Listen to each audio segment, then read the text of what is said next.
Credit to Marcus Smith, Don Hawk, and SMI. They found a great package for the All-Star race. I think that package needs to remain solely at the All-Star race.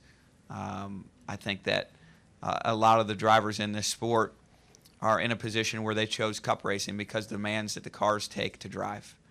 And I think there's a lot of fans that come to our races expecting to see the best drivers.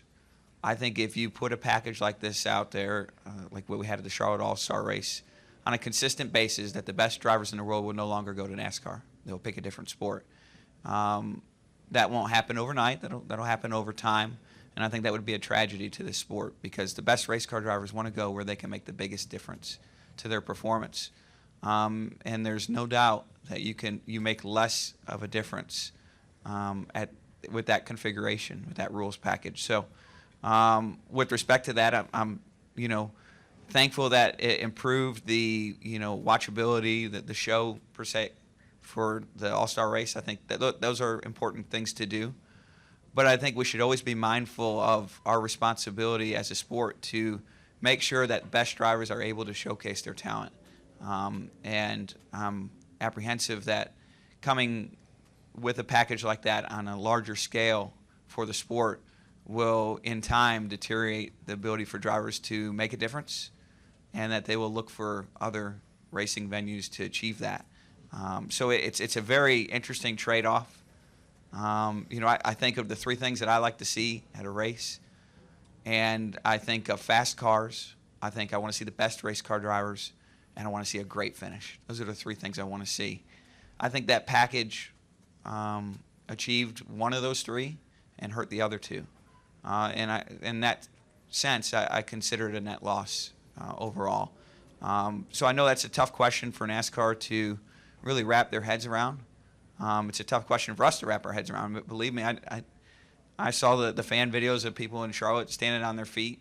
But part of that is because of the legacy that the sport has to have the best drivers. And I think over time that'll deteriorate. I think we've seen that with IndyCar. It was pretty obvious to me that a decade ago, if you wanted to see the best racing in the world, it was, quite honestly, it was in IndyCar. They ran 3-4 wide and put on some great shows. Unfortunately, long term, that didn't translate to the fans. That didn't translate to better ratings than NASCAR. There's a lot of reasons for that. I would speculate that some of it has to go back to the fact that the best race car drivers in the world were here in NASCAR. And we saw that when IndyCar drivers came over here and didn't find success. And they weren't just any IndyCar drivers, they were some of the best. So with respect to that, I think we have to tread very lightly with the next steps of this sport. I like the idea of picking one or two races and running that package. I think that makes sense. But if we, overdose on that particular format of racing, it will have, in my opinion, some severe long-term negative effects. So it's a very interesting equation to see play out. We're all watching together how it's going to play out. I think we all have a little role, from the media to the drivers to the fans, etc. But I think, long term, if you want to know what the All-Star package would look like if it was ran in NASCAR full time, look no further than IndyCar. They've already proved it, and they had great racing. They had a number of fatalities associated with that racing that was unfortunate. They had a short, unsustainable boost in their fans for those races when they first went to those packages, and then it trailed off. So with respect to that, I think that's where if I was forecasting to the future, that's how I see it. But I don't know what decision NASCAR is going to make. It's their decision.